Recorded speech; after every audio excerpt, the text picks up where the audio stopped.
once you see that, you say, wait a minute. There's something really wrong with that grand jury. And you have to remember, all this happened in Massachusetts. That was then the kingdom of the Kennedys. They were the royal family. They ran that state. And that pretty much comes out in the movie, too, that Daddy Kennedy, he called a group together immediately to start bringing up the alibi for Ted and to get him off the hook. And so there's no question that money exchanged hands, but how much and who received it, that's the big question, which we'll never know. But there's no doubt he was absolutely drunk at the time. He should have been charged with a manslaughter. He was charged ultimately with leaving the scene of an accident where there was bodily injury. Well, she died. He copped a plea on that. He copped out to it right away to, kill any more investigation. And he received a horrible sentence. The judge gave him 2 months, right, in jail, and he suspended the full sentence. Yeah. So amazing. He didn't do a night in jail for killing her. Yeah, and other things too. Like when he left the scene of the accident, he walked by houses that he could have went in and made a phone call. He went all the way back to the party. Just a whole bunch of shenanigans that night. Just disgraceful conduct. Yeah. The whole thing stinks, and the movie brought that out pretty well. Obviously, the movie, the producers over, they did not have access to all the intelligence that I had, and they pretty much based, from what I saw, the movie on what I have in the book. Because what I did in the book, I just took what the FBI called through everything, all testimony, and they came in with like the top or the most important, say 120 pages of testimony and information and so forth.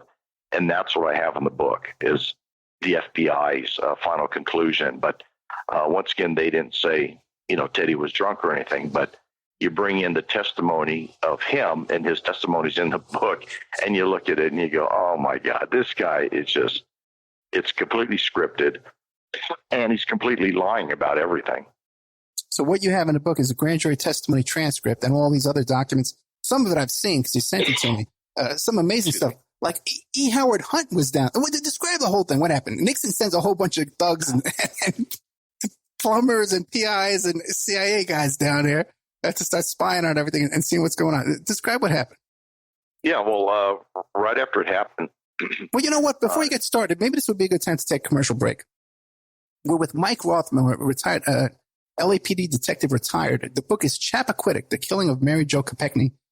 Fascinating stuff. And he's got all the secret stuff, the FOI documents and stuff like that. There's transcripts. It's all in the book, Chappaquiddick, The Killing of. And now a word from our sponsors. Hi, folks. Ronnie here from Life Change Tea. There's a lot of hubbub about the ramifications of GMOs. First of all, what are GMOs? Genetically modified organisms. Yee! Man-made organisms entering our body, changing and damaging us from the inside out. What's our defense? First of all, not eating them. Second, cleansing from them when we do eat them. Thank God for Life Change Tea at getthetea.com. Life Change Tea cleanses from toxins, heavy metals, and helps flush GMOs out of your body. Our unique blend of herbs help cleanse you from the inside out, helping you feel refreshed and clean of yee. We also carry unique one-of-a-kind supplements. So order online at getthetea.com. That's getthetea.com. Rid yourself of the yee that contaminates your food and water. Go to getthetea.com. That's getthetea.com. Get the tea, your best defense. The Opperman Report is brought to you by SubhashTechnosis.com. Subash Technosis is a search engine optimization and website design company. They're located in India, so you know you're going to save a lot of money and get top quality service. They offer all sorts of business process outsourcing, data entry, banking BPO services, recruitment process outsourcing, software testing, offshoring, research network, customer care, press release, content writing and distribution, and much, much more. Now you can get a hold of Subash Technosis by email at info@subhashtechnosis.com. Their website is www.subhashtechnosis.com, and their Skype is ANUSHASUBASH.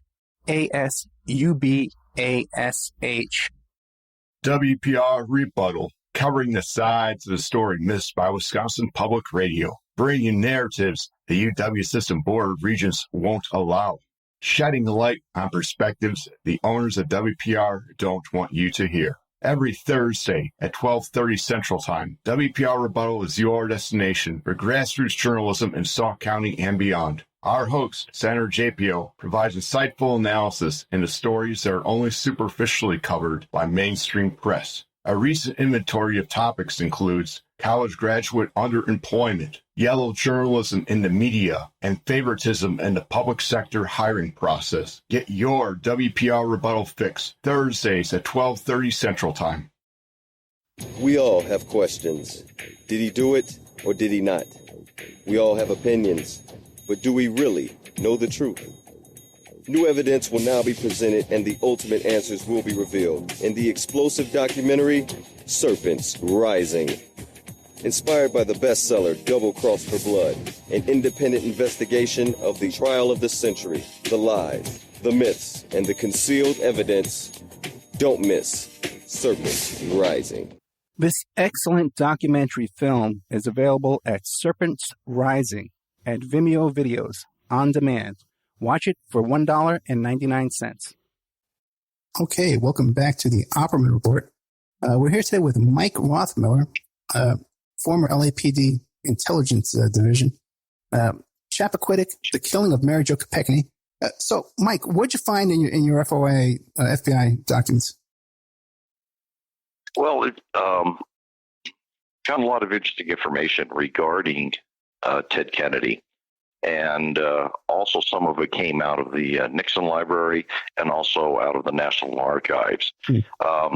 Most of it deals with Nixon sicking, for a better term, not him personally, but Ehrlichman and so forth, various PIs on Kennedy and the family right after Chappaquiddick. There was a lot of it, and I have one that's really pretty interesting, but it was on July 31st. It's on White House stationery.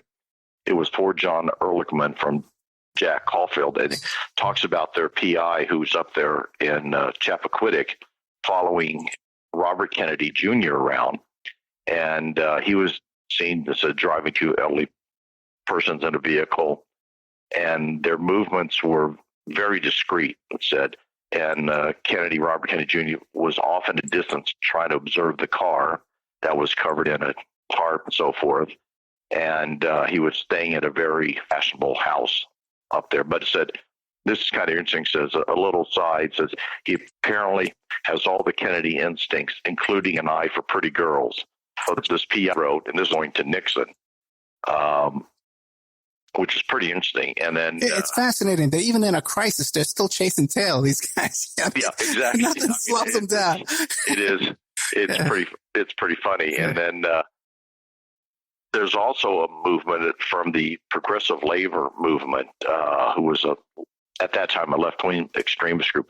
They were up there and they were picketing the Edgartown Police Department because they said the police were involved in hiding the truth about Ted Kennedy in this accident, which I don't know if they were hiding the truth. I think they were, it's a very small town, probably three guys on the PD.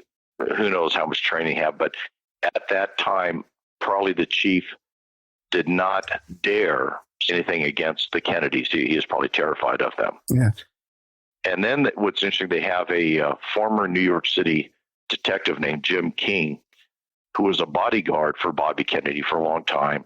And he was observed with Ted Kennedy in Massachusetts, basically serving as his chauffeur. And apparently the PIs that were up there, they know this Jim King, and obviously he knows them. So they said they couldn't get that close to him because they were worried about being discovered. And so they stayed back, but they said if he stays with Kennedy, they think they can develop some great information.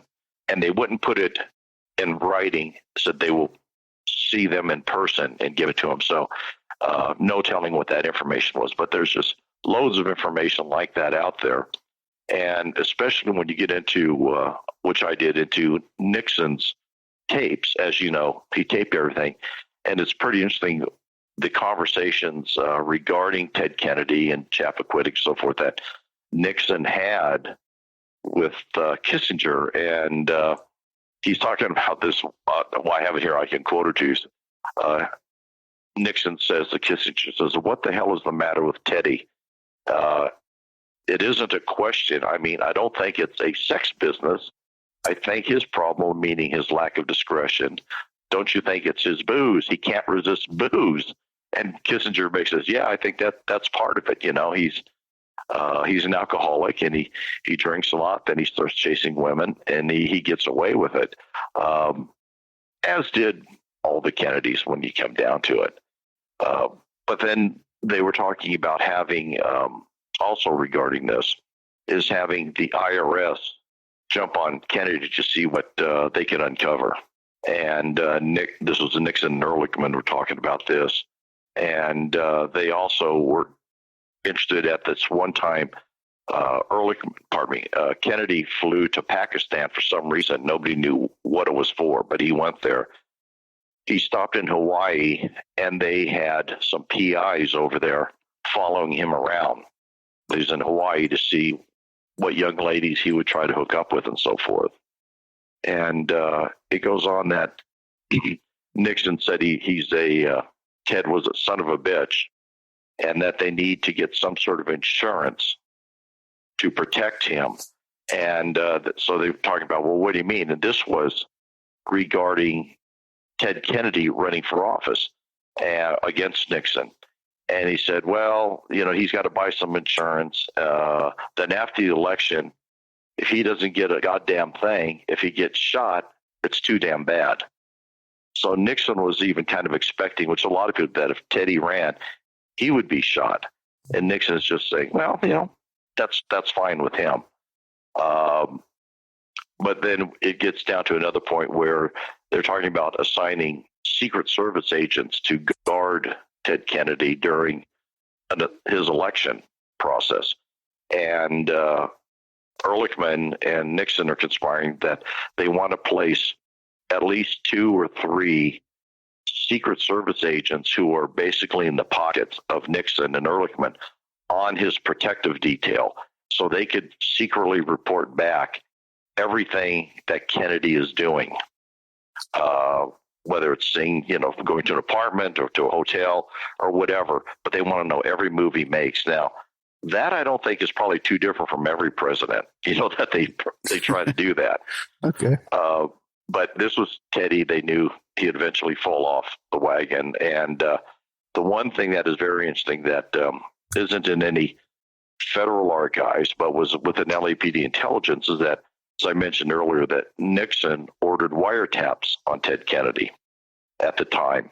And a president can do that, but it's not going to be used in prosecution. They just order it and it's done. It can't be used in prosecution. So he obtained a lot of interesting conversations that I saw on the LAPD intelligence documents, that Ted Kennedy, he was talking to various women, for better term, assistants within his office, about meeting him secretly in hotels and at different homes so they could have their fling. And the plan was that if he did run for the presidency, these clips would be given to the media. They'd be released. And so here you have Ted Kennedy's own voice. It's not a transcript, but it's him talking to somebody about setting up a tryst. And at that time, that certainly would have destroyed a presidential candidate. Almost like Access Hollywood, right? Yeah, exactly. Video. You have a hot mic, and you keep it until you say, oh, boy, this could be worth something.